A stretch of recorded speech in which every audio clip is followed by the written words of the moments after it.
Do 6. Dia 6 de dezembro, nós vamos estar no Teatro Positivo em Curitiba com a nossa turnê essencial.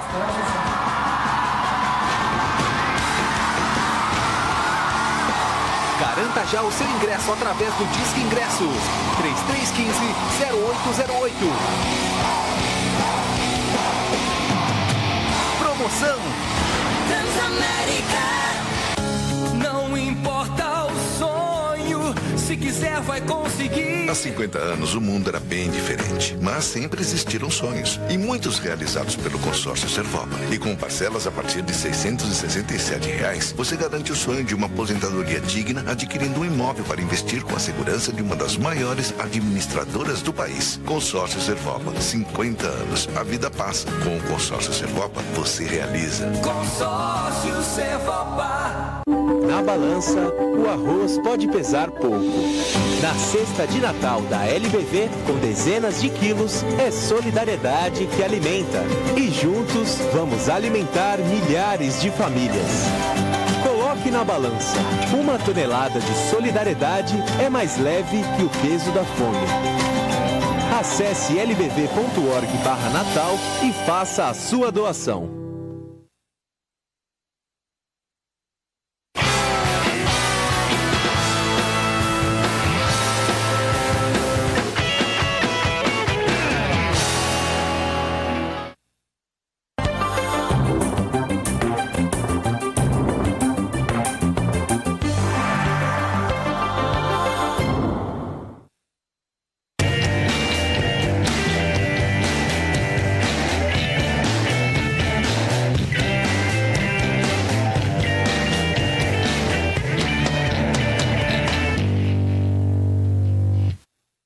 Olá, amigos da TV Transamérica, das redes sociais, uma boa noite. Estamos ao vivo diretamente dos estúdios da TV Transamérica, canal 59 UHF. Estamos ao vivo também pelo Facebook da TV Transamérica e também pelo Facebook do Verdade Expressão, assim como também pelo verdadeexpressão.com.br. Participe conosco, mande sua crítica, comentário, pergunta ao nosso entrevistado, que é o deputado estadual missionário Ricardo Arruda, através também do WhatsApp 41 99 613 3677. Uma homenagem especial à torcida do Paraná Clube, que após 10 anos, o ano que vem vai ver o seu time aí na Série A do futebol paranaense. O ano que vem teremos aí 3 clubes grandes na elite do futebol brasileiro. Parabéns também ao Londrina, que chegou perto. De repente, o ano que vem, Londrina chega lá e teremos 4 clubes na Série A do futebol paranaense. Boa noite, deputado estadual missionário Ricardo Arruda. Uma honra recebê-lo novamente aqui. Boa noite, Rafael. Muito obrigado. A honra é minha e eu cumprimento a todos que nos acompanham nesse momento. Antes de a gente iniciar a nossa entrevista, vamos com as notícias do nosso jornalista e colaborador Pedro Lima, com Vargas Lourenço. Boa noite. Então vamos começar falando da Lapa, que fica na região metropolitana de Curitiba, participa da RMC. O Departamento de Coordenação de Transportes de Pacientes da Lapa, desde janeiro, ampliou a oferta de vagas para pacientes que necessitam de deslocamento em outras cidades para consultas ou exames especializados. De janeiro a agosto, foram 17.402 pacientes transportados. Segundo o diretor responsável, Odinir Santos Tenório, hoje são disponibilizados diariamente 4 micro-ônibus terceirizados, um micro próprio da frota municipal e 2 vans, realizando uma média de 164 passageiros por dia transportados. Agora vamos falar da Fazenda Rio Grande. A Prefeitura, por meio do Departamento de Cultura, promove a primeira edição do Mês da Consciência Negra. O evento tem como objetivo propor a reflexão sobre a importância do povo e da cultura africana, bem como a influência que tiveram no desenvolvimento de uma identidade cultural brasileira. Entre as propostas do cenário das comemorações está a realização do primeiro seminário de igualdade racial nos dias 28 e 29 de novembro. Além disso, a programação cultural do mês contemplará a gastronomia, exposições, grupos de debates, apresentações artísticas culturais, manifestações de religiões de matriz africanas, rodas de capoeira, discussões sobre o tema nas redes estaduais de ensino. Agora vamos falar sobre uma notícia a nível de Estado. O governo do Paraná e o Tribunal Superior Eleitoral, TSE, vão integrar suas bases de dados biográficos e biométricos para validação de identificação dos cidadãos e emissão de carteiras de identidade. O acordo de cooperação foi assinado no último dia 14, em Brasília. Com isso, o Paraná passa a integrar o projeto de criação do Documento Nacional de Identificação, o DNI, que unifica RG e CPF em um único número. O Tribunal Regional Eleitoral do Paraná, o TRE-PR, vai articular a transferência dos paranaenses junto ao Instituto de Identificação do Paraná e o Departamento Estadual de Trânsito do Paraná, que é o DETRAN-PR, e repassar ao TSE. Agora vamos falar de Colombo. A Prefeitura de Colombo lançou o edital para o concurso público número 01/2017 para o cargo de professor. Serão 200 vagas para docentes que possam reforçar o quadro na Secretaria Municipal de Educação. Os interessados à vaga devem realizar as inscrições entre os dias 13 e 26 de novembro pela internet no link www.iban.concursos.org.br. Já o valor da inscrição é de R$ 80 e a prova será realizada no dia 10 de dezembro. Essas foram as notícias da região metropolitana do nosso jornalista colaborador Pedro Lima. Podemos voltar à entrevista. Muito bem. Deputado, a gente viu que hoje, até está nas notícias ali, hoje é dia da consciência negra. Eu gostaria que você opinasse, porque a gente tem várias manifestações aí favoráveis, outras contrárias, que não se deve exaltar a tal data, porque isso pode levar a, digamos, a impulsionar aí a questão da discriminação. Qual que é a sua opinião? Olha, eu acho que o respeito, nós temos que ter o respeito com qualquer raça, qualquer cor, qualquer credo religioso, qualquer partido político. A segmentação que começou com muita ênfase no governo do PT, no governo do Lula ainda, partindo daquele fórum de São Paulo, a segmentação, ao meu ver, é o grande erro que houve aqui. Segmentar uma sociedade, brancos e negros, ricos e pobres, homem e mulher. Aí vem o LGBT, enfim, a segmentação, ela traz um preconceito. Ao meu ver, quando se segmenta, cria um conflito, né? Que eu tô colocando assim, olha, você é branco, eu sou negro, ou você é rico, você é pobre. A segmentação, ela trouxe o quê? Essa divisão na sociedade, que não tinha no Brasil, na verdade, né? Não que não há racismo, sempre há, mas no Brasil muito pouco, muito pouco. Porém, com a segmentação, quem ganhou foi o quê? O partido do PT, que segmentou, aí ele fala, eu abraço todo mundo, vem para mim, né? Você está excluído, você vem para mim. Eu acho que isso aí, eu não concordo com esse tipo de segmentação. Eu sigo, na verdade, a palavra de Deus, né? E Deus fala que Deus criou a raça humana. Ele não diferenciou cor, tamanho, nada, né? Ele criou a raça humana. Então, eu, como cristão, eu devo seguir o que a palavra de Deus fala. Tudo bem. Teve uma outra questão bem interessante na Assembleia Legislativa, que é o Parlamento Jovem, que integrou vários acadêmicos, pessoas jovens, para entender como que funciona a questão da atuação legislativa. Que gostaria que você falasse um pouco desse projeto, né, dessa situação aí que tramitou, que ocorreu e que vai ocorrer o ano que vem na Assembleia. Veja, um projeto realmente vencedor, né? O Paraná, não é que ele foi o pioneiro, na verdade ele foi o vencedor, ele foi tido como o melhor projeto do Brasil. E um projeto bom porque puxando os jovens para dentro da casa, do parlamento, para entenderem como funciona realmente a política, é muito importante, porque no meio desses jovens, muitos vão criar gosto com a política. E quem sabe dali, óbvio que da juventude que está o futuro do nosso país, quem sabe dali vão surgir os novos políticos, ou melhor, os bons políticos, né?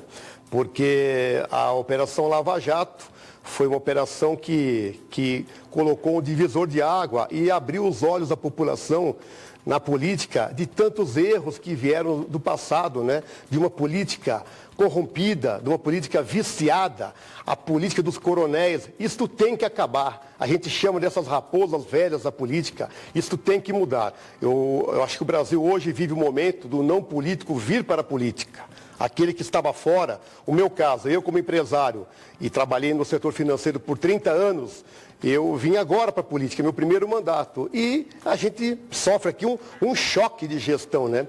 Porque no setor privado nós temos concorrência, temos prazo, temos meta. E na política não. Na política parece um feudo. Aquilo parece que está fechado, blindado, diferente do mundo. Enquanto o mundo vive uma grande dificuldade, a política não vive a dificuldade. Então, eu acho que agora chegou o momento, né? A população está se informando melhor, graças à internet, que é um veículo de comunicação que corre aí o mundo inteiro. Isso aí, eu acho que vai dar hoje, vai politizar a população para que ela possa avaliar cada deputado, vendo o que o deputado que você elegeu está realmente fazendo. Está fazendo bons projetos e leis, está atendendo o município, está respeitando a lei, respeitando a população. Essa é a diferença entre política, que eu digo que é gratificante fazê-la corretamente, e o que eu condeno e critico da velha política, que não é política, é politicagem. É quando um grupo se reúne para se beneficiar aquele grupo e esquece a população. Isso que fizeram no país, que é um crime.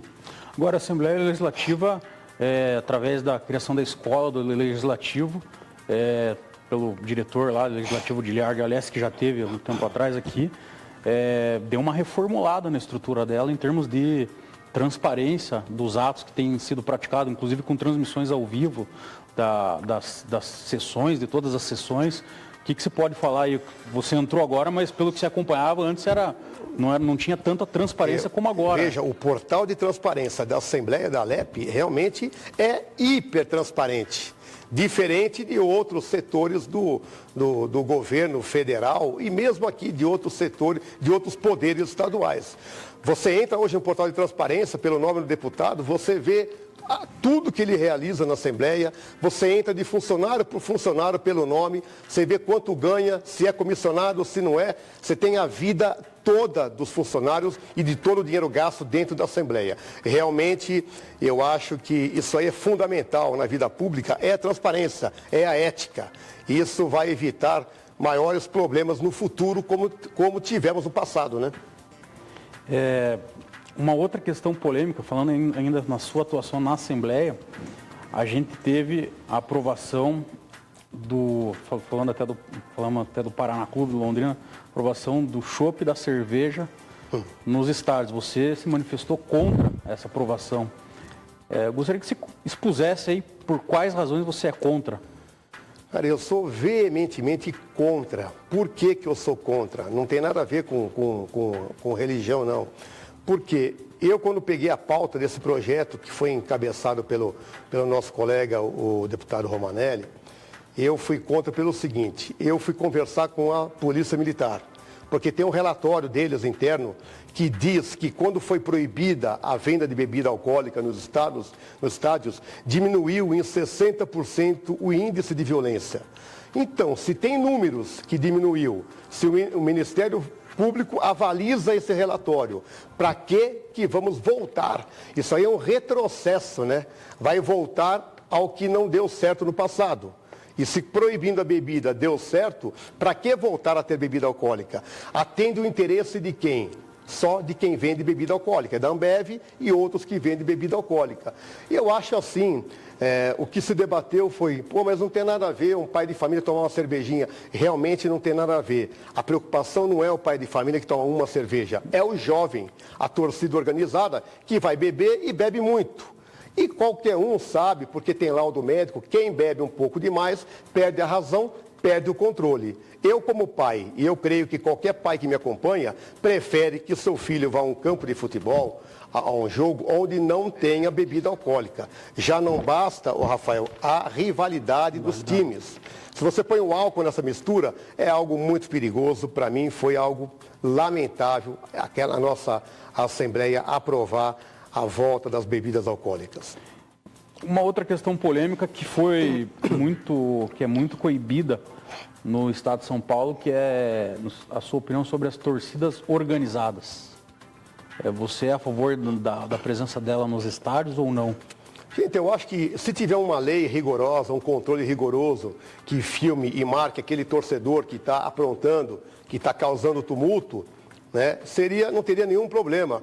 O problema hoje em dia aqui no Brasil, nós não temos ainda o policiamento suficiente para ter um rigor, né, para haver um controle, para se manter a segurança, para as famílias que querem ver um jogo com calma, com tranquilidade. Então, é um caso delicado, torcida organizada. Né? Embora hoje a lei já tem mais rigor nesta lei e está punindo a torcida que comete alguma bagunça, alguma violência no estádio. Então, acho que nesse ponto já melhorou muito. As brigas dentro do estádio diminuíram muito, porém, fora continua algo muito violento. Uma questão polêmica também, que nós começamos a viver agora, a partir do início da semana passada, foi a entrada em vigor da legislação trabalhista. E tem alguns pontos positivos, vamos começar por eles, por exemplo, tais como fim da contribuição sindical. Qual que é a sua opinião? Fantástico, é o que estava faltando. Né? Ninguém pode ser obrigatório a ficar pagando a contribuição, porque o Brasil hoje acho que tem 15 mil sindicatos, enquanto um país evoluído tem 20. Né?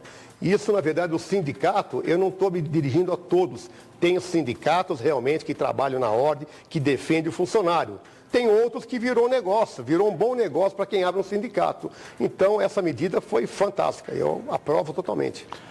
Agora, a gente teve uma sentença, já no primeiro dia de entrada em vigência da legislação trabalhista, de um juiz que condenou o trabalhador à verba de sucumbência, que pela alteração da legislação, agora, se o empregado for vencido ou o empregador for vencido, ele vai ter que pagar honorários por advogado da outra parte. E a condenação era muito pesada. Gostaria que você opinasse também sobre a alteração no que diz respeito à restrição à justiça gratuita. Justiça gratuita, que diz que a restrição à justiça gratuita é no sentido que se o sujeito ganhar acima de determinado patamar, ele não tem direito à justiça gratuita, considerando que a questão da justiça gratuita tem que se verificar caso a caso. Por exemplo, se a família tem um filho é uma coisa, se ela tem 5 filhos é outra. Qual que é a sua opinião? Eu também concordo. Tem que avaliar caso a caso. Você não pode fazer uma lei genérica, porque tem gente que está numa dificuldade econômica muito grande. Embora tenha um emprego, ela pode estar vivendo um momento muito difícil. Seria o mais correto que ela comprove, né, o problema dela e que a justiça avalie se vai fazer gratuitamente ou não. O que não pode deixar um cidadão sem uma defesa. Isso aí é um erro. Né? Eu acho que o governo, como sempre defendeu quem não tem condições, ele não pode de uma hora para outra romper este elo, né, sem uma avaliação caso a caso. Perfeito. Segurança pública no estado do Paraná, a gente sabe que é um grande problema, não só no estado, mas a nível nacional. E uma das maiores reclamações nos municípios é a falta de efetivo policial.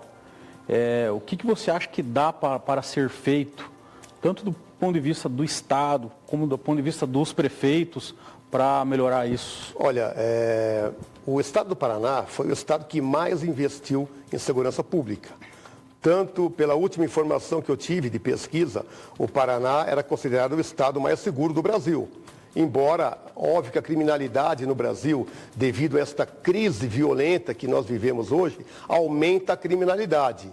E ainda, a criminalidade aumenta porque ela tem o apoio de uma lei fraca, de uma lei antiga, uma lei que defende o bandido, né? Um Código Penal fraco, além de tudo com as ONGs de direitos humanos, que ao invés de defender o pai de família, o policial, defende sempre o criminoso. O que não dá para entender isso, né? Quando a gente fala que o indivíduo é fora da lei, ele anda à parte da lei, ele não quer seguir a lei. Por que que a lei tem que ampará-lo? Eu sou contra isso aí. Eu acho que a lei tem que ser rigorosa contra o criminoso, contra o bandido. E tem que apoiar o policial. Se você inibir a atuação de um policial, olha, não pode atirar, não pode reagir, a que ponto vamos chegar hoje em dia? Tem uma deputada em Brasília, uma promotora outro dia, que falou que o policial só pode reagir se ele levar um tiro. Isso aí é uma pouca vergonha.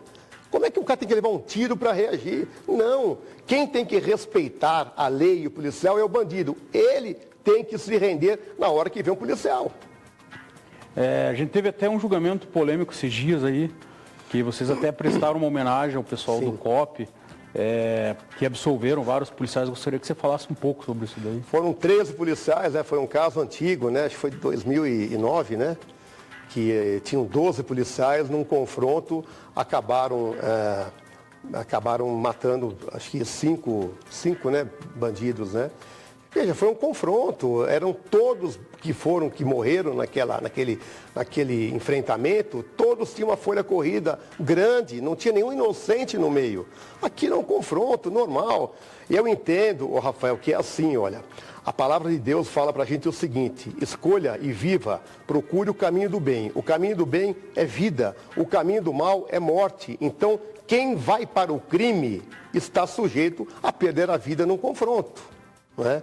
Isso aí, não que a gente queira violência, não. Nós queremos que a ordem, que a lei seja mantida e que o cidadão de bem seja realmente protegido. Outra questão que é muito debatida nos municípios, algumas delegacias começam a funcionar em vários municípios, daí param porque não tem recurso. Gostaria que você falasse um pouco o que dá para fazer. Em vários municípios, a gente tem delegacias inativadas. O que você acha, inativas, o que você acha que dá para fazer? Olha, eu acho, embora venha um esforço muito grande do governo, né, em melhorar a segurança pública, e realmente melhoraram em vários municípios, ainda está deficiente. A minha opinião, embora hoje eu esteja no legislativo, mas como eu fui sempre executivo no mercado financeiro, eu tenho uma visão diferente. Eu acho que devia ter realmente uma parceria entre os municípios, empresários e governo, e assim resolver o problema de segurança. Porque, de repente, com um pouco de colaboração de empresários e do município, junto com o governo, quem sabe essa brecha, essa ausência seja ocupada. E onde você acha que se dá a importância da criação dos conselhos de segurança comunitário para auxiliar esse tipo de situação? Eu acho fundamental. O conselho tem muita importância, porque ele vai realmente pegar todos os problemas de segurança, ele que será o ouvido da população e ele que vai encurtar o caminho entre a segurança pública e os problemas daquele município. Então, o Conselho de Segurança tem um papel fundamental. Eu sempre oriento, quando me procuram um município que já tem um tamanho para formar um conselho, eu sempre oriento e ajudo na formação do Conselho de Segurança. Falando ainda em segurança, tramita no Congresso a questão do desarmamento, de colocar fim nisso, liberar as armas dentro de alguns critérios, né? Exame psicológico, treinamento, tal. Qual que é a sua opinião? Eu sou totalmente favorável à liberação de arma, contra esse decreto lamentável que proibiu e desarmou a população. Aí bate no peito que a gente vive numa democracia. Se vive numa democracia, você tem os seus direitos. Não é possível tirar o seu direito de ter uma arma para defender o seu patrimônio, a sua família, a sua vida. Está errado. Tiraram o direito da população de ter uma arma e a bandidagem anda solto com um fuzil na rua. Então, lógico, tem que ter regra para ter uma arma. E outra, se você pegar na época do decreto, quando proibiu e desarmou a população, aumentou e muito a população. Então, foi um decreto falido que levou a muita gente morrer, que de repente poderia estar viva aí se tivesse algo para se defender. E lógico que a população armada, o bandido não vai ficar tão à vontade em vir lhe roubar ou levar a sua vida embora. E aquela argumentação, população armada vai gerar mais violência, qual que é a sua opinião? Totalmente contrário. Todo país evoluído não tem nada de violência. Pega os Estados Unidos hoje não, que é liberado a arma na maior parte dele, porque lá a lei estadual é muito forte por estado. Lá não tem violência de arma, não tem bandidagem. O que tem, de repente, é um maluco que sai dando tiro pela rua. Porém, se você pega os números de mortes, mesmo com esses atentados grandes, não chega aqui a 1% do que morre por dia aqui no nosso país. Outra questão polêmica que vai estar sendo discutida no Congresso é colocar fim à proibição do aborto. Proibir o aborto, digo. Qual que é a sua opinião? Eu sou favorável a que se proíba o aborto, realmente. Eu sou totalmente... Acho que uma vida, ela não pode ser extirpada na vontade, a não ser que seja algo muito grave, algo que possa trazer algum mal à mãe. Caso contrário, não. É uma vida. A vida que Deus colocou, ninguém tem direito de tirar. Eu sou totalmente contra o aborto.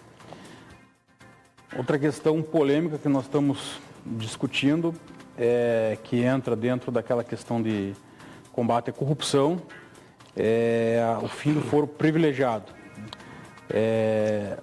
O STF está num julgamento, foi proferido um voto pelo ministro Roberto Barroso.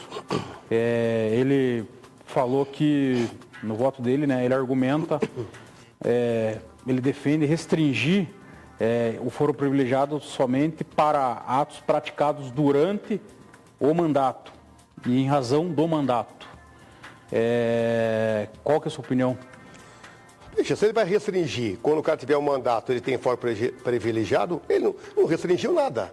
Vai ficar como está. O projeto contra a corrupção, que a população tiveram 2 milhões de assinatura, era um projeto bem completo e foi totalmente mudado pelo Congresso Nacional. Está errado, mudaram tanto que não ficou eficaz, ficou um projeto inútil. Então ele tem que voltar à casa e voltar ao padrão mais perto do original. Senão, ninguém vai para a cadeia. E em relação ao projeto original, o que você pode fazer de consideração? Cara, o projeto original era um projeto que foi muito estudado, e acabou com as regalias. É um projeto que, resumindo, o cara que cometeu um erro, um delito, ele pode ir para a cadeia, ele deve ir para a cadeia. É o correto, gente. A gente não pode tampar o sol com a peneira, parar de defender bandido. Quando eu falo bandido, todo mundo que sai da lei, seja político, empresário, o ladrão de banco, tudo é bandido igual. E tudo tem que pagar com muito rigor. Porque vejam, Rafael, um criminoso político, um político que age de má fé, que rouba, como aconteceu aqui na Lava Jato, Petrolão e outros, um político, depende da caneta que ele tem na mão, ele prejudica centenas, milhares ou milhões. Então, ao meu ver, é um crime hediondo isso aí. É um crime que leva à falência os empresários, leva a população deixa de ser atendida em hospitais. Enfim, é algo muito trágico a corrupção na política e o empresário que se une ao político corrupto, esse deve pagar dobrado ainda. Porque os dados mostram, em relação ao foro privilegiado, que quem não tem o foro privilegiado, os políticos que não têm o foro privilegiado, a grande maioria já foi julgado em primeira e alguns até em segunda instância. E, por exemplo, o recebimento de uma denúncia. A média no juiz de primeira instância, estava lendo uma matéria hoje, é 48 horas. No Supremo, 1 ano e meio. Então, por aí você já mede que há um grande benefício para o político, com mandato, o foro privilegiado. O que é um grande erro, né?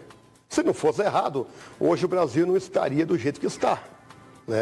Porque quando a gente fala, olha, lá fora é diferente, é cultural, lá o cara não rouba. Mentira, é que a lei é rígida. Quando a lei é rígida, o cara obedece. Infelizmente, Rafael, o ser humano tem medo quando mexe com a vida dele ou com o bolso dele. Né?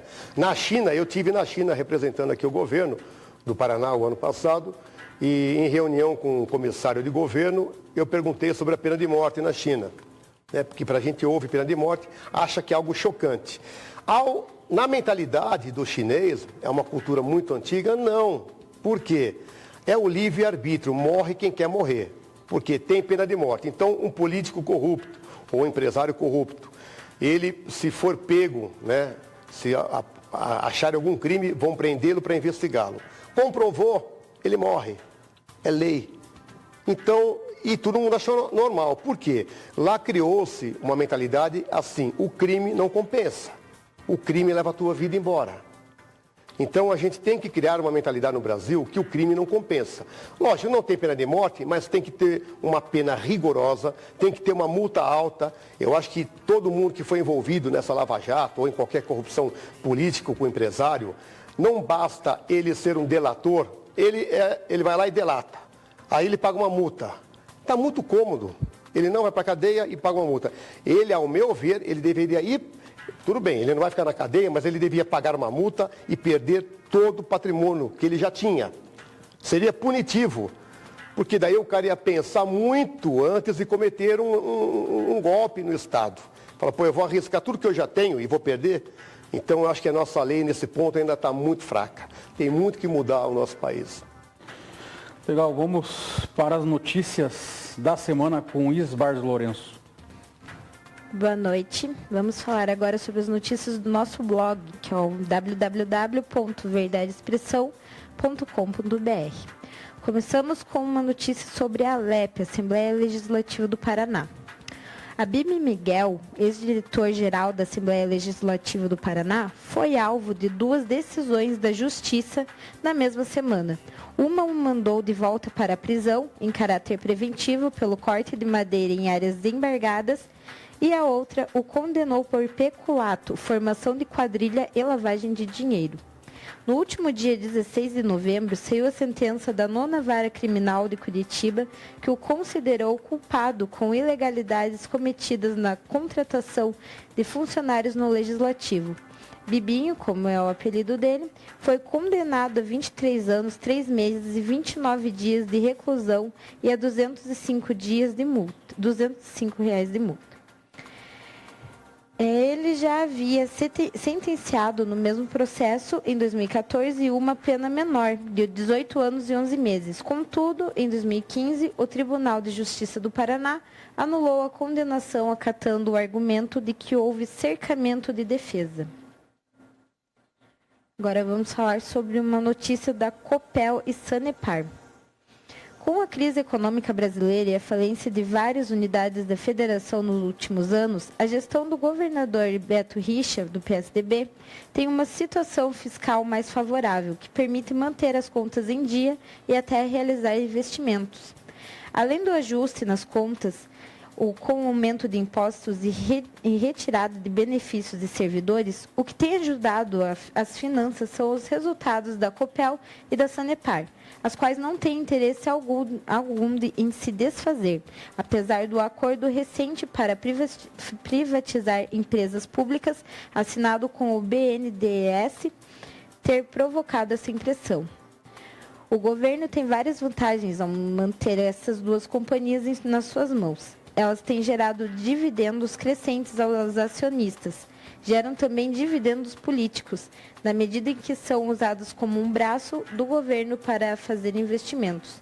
Só possíveis graças à cobrança de tarifas que subiram mais do que a inflação nos últimos anos e geram também receita bilionária extra a partir de vendas de ações e outras operações na Bolsa. Essas operações, na prática, resultam na venda de parte das companhias sem que o Estado perca o controle acionário, ou seja, não há necessidade de uma privatização completa para o Estado arrecadar dinheiro.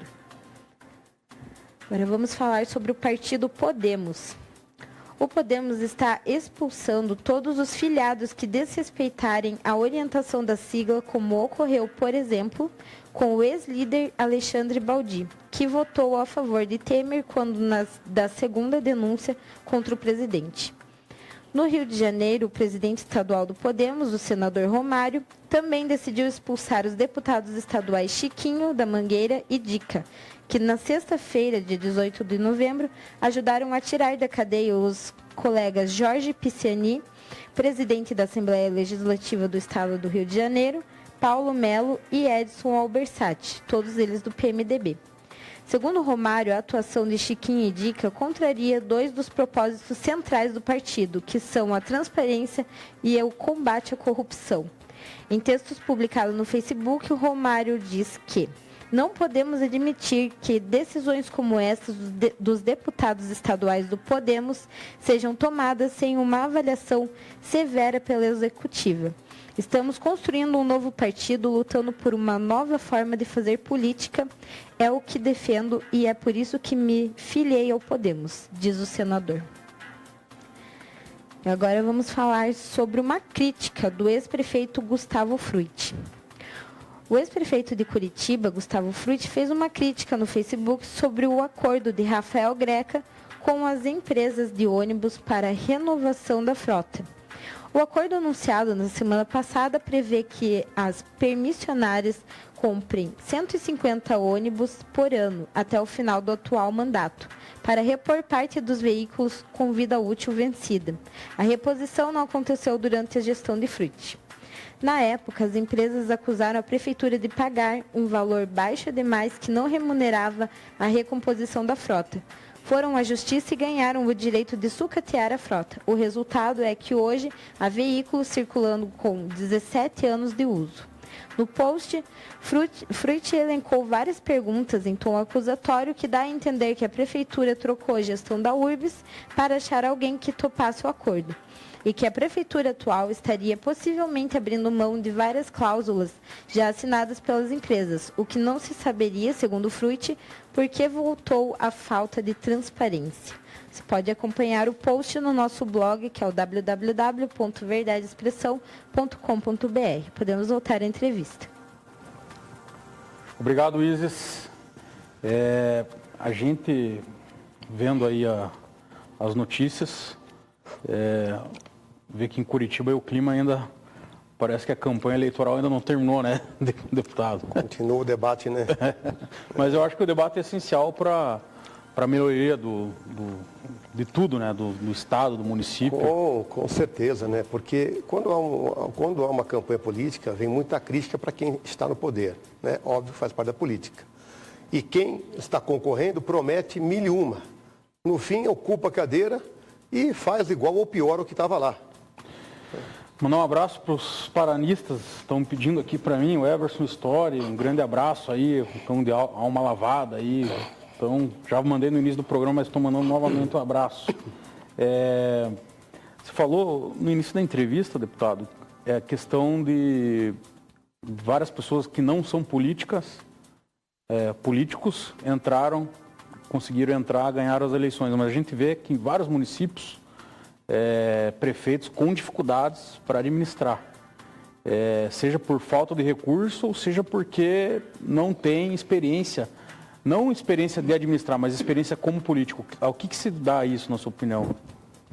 Veja, o que falta realmente é experiência numa gestão, num planejamento, né? Tem muita gente que entra na política, porém não tem uma bagagem fora dela também, né? Por isso que é importante. Quando vem um empresário e entra na política, ele vai ter, já vai ter a experiência de gestão, de planejamento, que vai ajudar muito. Porque quando você pega uma prefeitura, um governo, é uma empresa. Você tem que tocar aquilo como uma empresa e parar de tocar como um cabide de emprego, né? O cara entra, assume o poder, aí vai pôr um monte de amigo dele que não tem competência para estar lá. Óbvio que vai levar ao caos uma prefeitura ou um governo ou um país como foi levado aqui, né? Se você trabalhar, tem que parar, quando eu falo que tem que parar com politicagem e colocar gente técnica em cada função, que vá realmente ter capacidade de gerir aquela função, aí quem vai levar quem vai se beneficiar é o povo, né? Porque você vai administrar aquele dinheiro público com competência, com seriedade e não do jeito que é feito aqui no Brasil. Vou falar então um pouco do Patriota. Quando você veio aqui, era PEN, Partido Ecológico Nacional. Estava ainda, tinha recém assumido a presidência do PEN no Paraná e sobreveio agora a situação do Bolsonaro. Ele veio para o partido e teve essa mudança de nome. Primeiramente, eu gostaria que você falasse um pouco o porquê da mudança do nome de PEN para Patriota. Veja, Partido Ecológico Nacional estava gerando uma polêmica que estavam achando que era um partido daqueles xiitas radicais, que, olha, não pode derrubar uma folha aqui que vai prejudicar a natureza. Aí você inviabiliza, né, o mercado de trabalho. Ninguém quer apoiar um partido desse aí. E nunca foi desse jeito o PEN. Aí veio a ideia até do grupo, né, ligado ao Bolsonaro, que estava estudando vir para o partido, uma ideia de mudança de partido. E foi feita uma enquete na internet e o nome Patriota ganhou estourado. E eu acho que é um nome que vem a calhar no momento que o Brasil vive. O que sentimos aqui é uma falta de patriotismo, de amor à bandeira, de amor ao nosso país. Então, o Patriota realmente, hoje em dia, está tendo uma aceitação muito grande no Paraná. Óbvio que com a entrada do Bolsonaro, isso aí foi uma explosão, né? O Bolsonaro hoje virou uma febre. Por quê? Devido à conduta dele, né, por ser militar, uma conduta rígida, uma conduta que nunca se desviou, né, que nunca se envolveu em corrupção. E olha, os políticos que estão aí há 20, 30 anos na política, é duro os que realmente se mantiveram longe da corrupção, porque é uma tentação que muitos aí caíram. Enfim, e hoje alguns estão na cadeia já. Você assumiu a presidência do partido, como que está o partido no estado? Como que você pegou e como que está hoje? Eu peguei o partido, realmente, o PEN aqui no Paraná, era um partido assim, pouco falado, né? Pouco conhecido ainda no Paraná. E embora elegeu vereadores também, tinha vereadores, enfim, mas não tinha muito apoio político, até porque quem coordenava não era um político, então é duro, né? Como eu tenho um mandato e assumi o partido, hoje ele ganhou uma força bem diferente, porque a gente está dia a dia trabalhando nele e com uma missão muito correta de fazer uma política nova, uma política correta, uma política voltada, sim, a atender a população. E com a vinda do Bolsonaro, ele criou hoje uma expectativa no Paraná todo, eu posso dizer que todo dia eu recebo telefonemas de gente, empresários, pessoas que querem um país melhor, estão querendo vir para o Patriota, para se unir a nós, né? E realmente eu acho que a união faz a força e nós temos toda a condição hoje de seguir uma linha rígida. Quando eu falo aqui tolerância zero à corrupção, é como a gente tem agido aqui no Patriota do Paraná.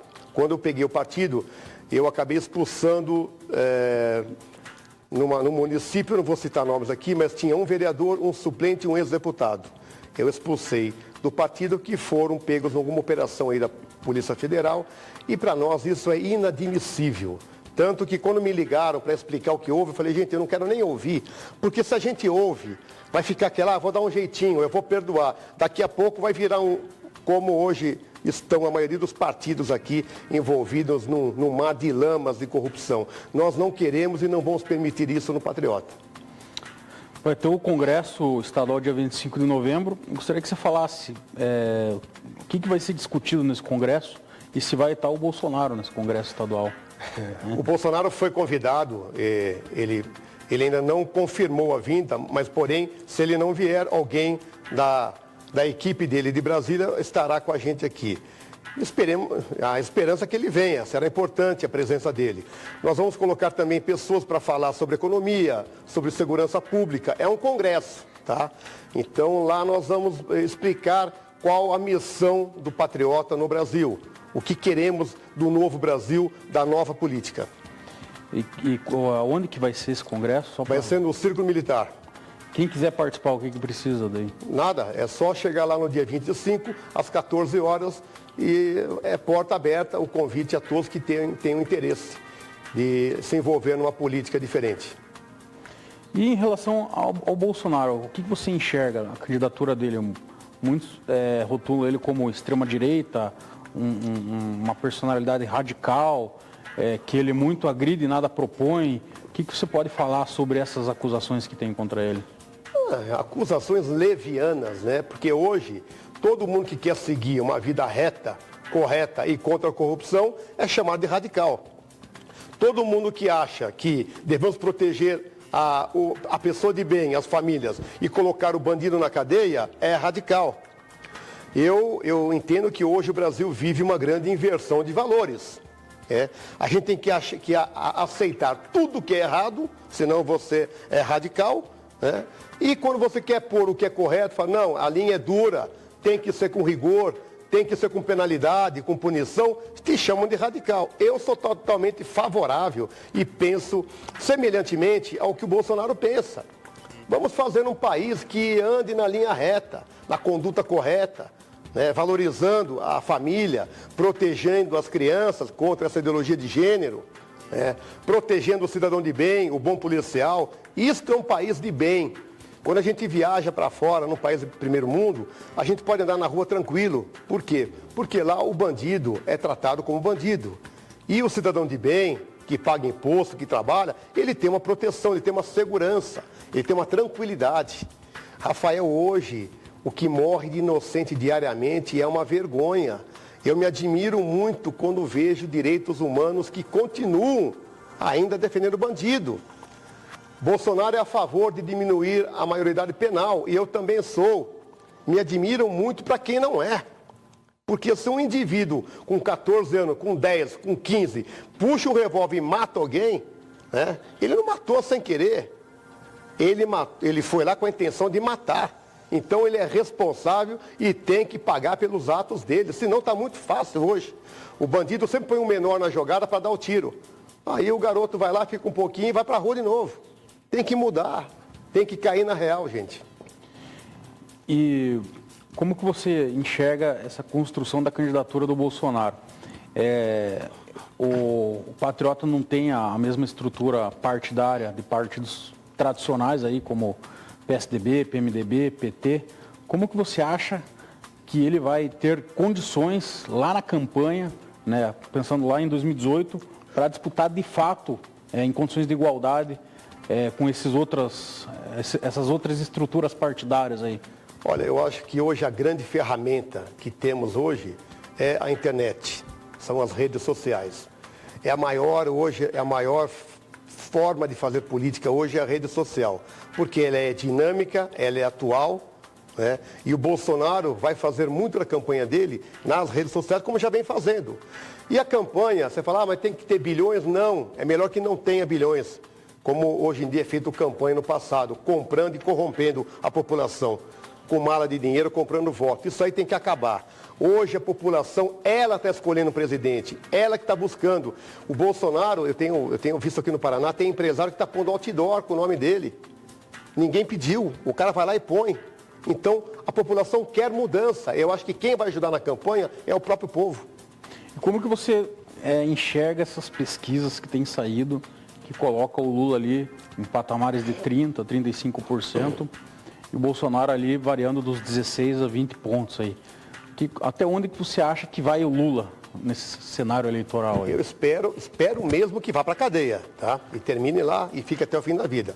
E é o meu sentimento, Porque alguém que fez o que fez no nosso país, o esculhambou, roubou, rifou o nosso país, um governo que foi seguido após ele pela Dilma, que rifaram o nosso país, que pegaram o dinheiro do BNDES, que é para desenvolver as indústrias brasileiras, e jogaram em países que não tem nada a ver com a gente, dinheiro que vem do trabalho, do imposto do povo, e foi para sustentar empresas de bandidos como o JBS. Nós pagamos metrô, investimos em portos em Cuba, na Venezuela, na Bolívia. É um absurdo. Porém, o PT, o partido PT, ainda ele tem uma massa muito grande. Eu acredito que chega a 25%, 30%, então geralmente ele tem uma pontuação grande no início de campanha, porém é cavalo paraguaio, que não vai continuar na corrida, vai perder. Porque não vai aumentar a votação dele, vai ficar estagnada nesse patamar. E tem região hoje que o Bolsonaro já está muito na frente dele. E eu ainda duvido de pesquisas que eu tenho visto de alguns veículos que, veja, quando a gente abre uma internet e faz uma pesquisa ao vivo na internet, dá Bolsonaro estourado. O Bolsonaro, onde ele vai, quando ele para no aeroporto, ele é aplaudido e carregado no colo, ovacionado. O Lula não, ele é vaiado em qualquer aeroporto que ele para. Então, eu acho que está tendo algo está errado, entendeu? Onde ele vai, ele é vaiado. A campanha dele lá no Norte e Nordeste, que é o ambiente dele, foi um fracasso. Como é que tem... Ele cancelou várias agendas no Nordeste. Não tem ninguém, cara. Então, eu duvido muito que essa pesquisa que coloca ele em primeiro seja verdadeira. Saiu até uma pesquisa Vox Populi, semana passada, ele com 40 pontos. Então, isso chega a ser até ridículo, né? Porque como é que pode? Então, se ele tem tanto voto, cadê o povo dele? Onde está? Deve estar naquela urna eletrônica que a Dilma montou, aquele esquema com a Smartmatic, né? Aquele voto fantasma, só se for. E o PMDB? Aonde que ele entra nesse jogo eleitoral? O PMDB que tem o atual presidente, mas, por exemplo, aqui no estado, a gente vê o Requião aliado muito ao Lula. PT. E a gente vê, por exemplo, em outros estados, o PMDB alinhado mais ao pessoal do PSDB, em alguns até com o Bolsonaro. Qual que é a sua análise aí do PMDB? Bom, eu avalio, Rafael, que infelizmente isso entra no chamado politicagem. As pessoas não querem ver o melhor para o povo, o melhor para o país, querem ver o melhor para ele. Aí é um interesse particular, né? Não é um pensamento de um partido. É um partido que perdeu a ideologia. A ideologia virou, o que é bom para mim, para o nosso grupo, eu vou apoiar o PT. Se é bom para mim, para o meu grupo, o Temer, eu vou apoiar o Temer. Então, ao meu ver, é uma pouca vergonha, é uma falta de ideologia, ao meu ver, é uma falência de um partido que foi tão grande no país. O PSDB hoje está numa grande briga interna. O Aécio Neves, que é o presidente nacional da sigla, ele de fato desestruturou aí a questão partidária aí do PSDB. Qual que é a sua opinião? Não acha que o PSDB errou ao não ter afastado de imediato o Aécio quando começou aquela situação com mala de dinheiro, tudo? Eu acho que o PSDB e outros partidos grandes vêm errando há muito tempo. Há muito tempo. Eu creio que é tanta gente aí que acabou se perdendo no meio do caminho, que é duro alguém querer derrubar o outro porque tem medo que aquele saiba da vida dele e também vai contar. Então, fica aquele jeitinho, né? Eu bato no teu ombro, dou risada e vou levando. É o tal do rabo preso, dos conchavos que foram feitos. Nós temos que ter uma política hoje limpa, chega de conchavo. Por que eu falo? O único partido hoje, né, que realmente tem uma proposta firme, que eu digo de um presidente que é diferente do resto, é o patriótico Bolsonaro. Porque não tem conchavo e não vai fazer conchavo. Já foi perguntado, mas você vai governar sem apoio? Não, vai fazer apoio correto e vai chamar o povo para ajudar. O que não pode é rifar o país, como acontece hoje em dia, como vem acontecendo há muito tempo. Vai ter que aprovar um projeto, tem que rifar o Brasil, comprar todo mundo. Isso é uma pouca vergonha. Isso aí vão quebrar o país se continuar desse jeito. Chega, é hora de mudar. Agora falando aqui, Paraná. Como que vai caminhar o patriota aqui no Paraná? Vai com candidatura própria ou deve apoiar aí, ter uma proximidade maior aí para o governo do estado? Para o governo do estado, óbvio que nós aqui no estado vamos nos reunir com a Nacional e escolher. Eu acho que ainda é cedo para a gente opinar. Nós temos aí o candidato, o Ratinho Júnior, que é amigo nosso, que temos uma simpatia. Que voltou para a Assembleia e já está na estrada. Voltou, que temos uma simpatia pelo trabalho dele. É um candidato forte, é um candidato bom. Porém, eu acho que ainda tem muita água para rolar. A gente tem que aguardar um pouquinho para realmente ver como que isso aí vai, quem que realmente vai ser candidato efetivo. Hoje a gente tem pré-candidatos aqui, estão falando que são candidatos. Vamos esperar o momento certo, a hora que definir, olha, é o candidato tal, para a gente opinar e ver qual o melhor caminho para o Paraná. E Senado, vocês vão com candidatura própria ou ainda não... Não definimos ainda. Podemos ir com candidatura própria ou apoiar algum candidato aí. O governador Beto Richa é um amigo nosso, eu sou base de governo, Temos um respeito pelo trabalho dele, porém vamos aguardar também mais para frente para definir o que é melhor, tanto para o Paraná como para o Patriota. Chegou uma pergunta aqui sobre o foro privilegiado, você já falou, você é contra, né? Sim, contra o foro privilegiado. Sabe por quê, Rafael? A minha vida inteira eu fui empresário, trabalhei no setor privado. Primeiro eu tenho 30 anos de carreira em banco, comecei lá embaixo como funcionário, terminei como presidente de banco, aí montei minhas empresas no setor financeiro. E o empresário, o cidadão comum, não tem fórum privilegiado. Por que o político tem que ter?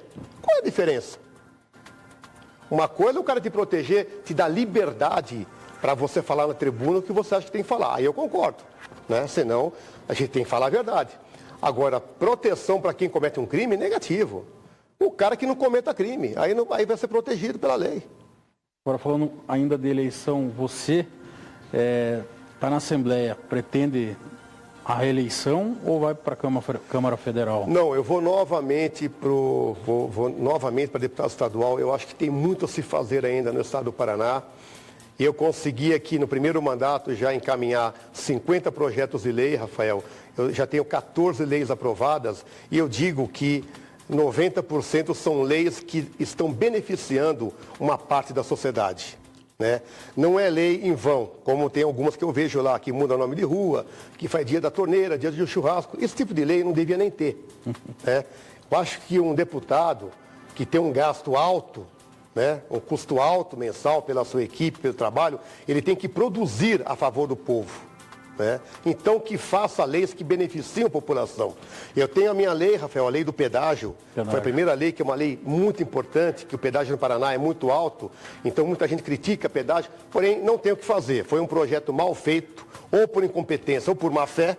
Um contrato de 25 anos que não tem cláusula de saída, que é uma vergonha. Então, não tem o que mexer. Vai encerrar agora, em 2021. 2021. Então, esta lei do pedágio, que tem atendido muita gente, como é que ela funciona? Quem tem uma doença grave degenerativa e tem que se tratar fora do município onde mora, e a maioria tem que se tratar, né? Porque doença grave ou é tratada aqui em Curitiba ou em Londrina, enfim, não paga o pedágio. Já passaram mais de 100 mil carros gratuitamente fazendo uso desta lei. Veja como é importante, tem várias pessoas que ligam agradecendo a lei. Uma senhora que mora em Matelândia, ela gastava R$190 para trazer a filha uma vez por semana em Curitiba. R$190 e de volta. Imagina, ela gastava quase R$800 por mês e hoje não gasta mais nada. Então, fazer a política correta, com responsabilidade, eu posso afirmar que é gratificante. Legal. Deputado, agradeço aí novamente você aqui atendendo o convite do programa e deixar o espaço aberto aí para você fazer as suas considerações finais. Rafael, eu que agradeço a você que está nos acompanhando aqui por esse tempo. E eu coloco aqui o meu gabinete, o meu mandato à disposição de você que nos acompanha. Se tiver alguma sugestão de lei, de projeto, alguma crítica a fazer, encaminhe para o nosso gabinete, o gabinete 302 aqui da Assembleia Legislativa, ou entre no Facebook, missionário Ricardo Arruda, porque o nosso projeto, Rafael, é fazer um mandato realmente com uma mudança da política.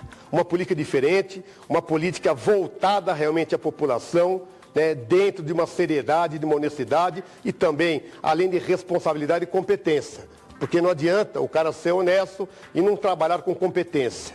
Aí seria desonesto o trabalho de um deputado. Então, você que nos acompanha, que tem interesse, venha participar da política, vá no nosso encontro no Patriota dia 25, venha se unir a nós e vamos juntos mudar o nosso país. Quem quiser entrar para o Patriota, é só ligar no gabinete e conversar. Só ligar no gabinete e conversar, pode falar comigo, deputado, com o Zé Boni, qualquer um que atender no gabinete vai lhe orientar. Muito obrigado, Rafael, uma boa noite e eu desejo a todos que Deus abençoe a cada um. Obrigado. Legal. A você que não assistiu a gente agora ao vivo, acompanhe hoje às 10h30 da noite, o programa terá o seu reprise e também na sexta-feira às 18 horas. E na segunda que vem, como de praxe, às 19h30 estaremos ao vivo. E novamente um grande abraço especial aí à torcida do Paraná Clube, que está com a alma lavada. Boa noite.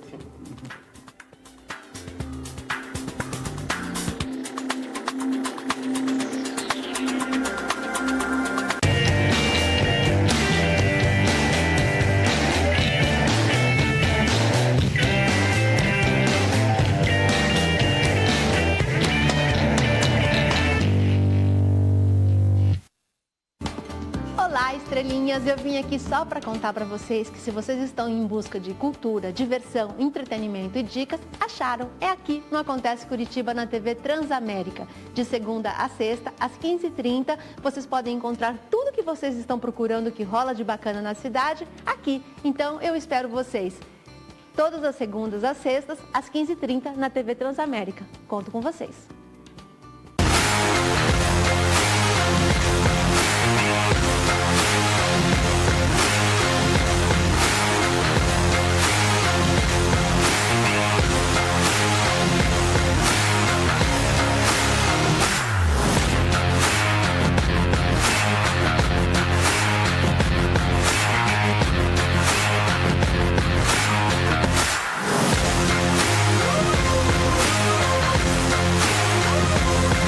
Na balança, o arroz pode pesar pouco. Na cesta de Natal da LBV, com dezenas de quilos, é solidariedade que alimenta. E juntos, vamos alimentar milhares de famílias. Coloque na balança. 1 tonelada de solidariedade é mais leve que o peso da fome. Acesse lbv.org/Natal e faça a sua doação.